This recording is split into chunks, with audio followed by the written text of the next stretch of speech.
Hello and welcome back to my channel. In today's video, I will show you how to share links in feed to Blue Sky app. So let's get started.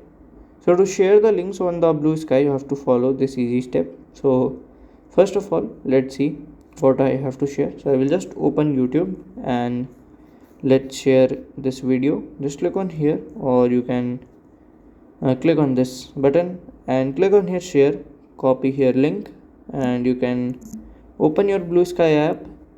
Then you can just click on here at the right option, click on this pencil option, paste it here, and you can post. So by this way you can just share the links on your Blue Sky feed.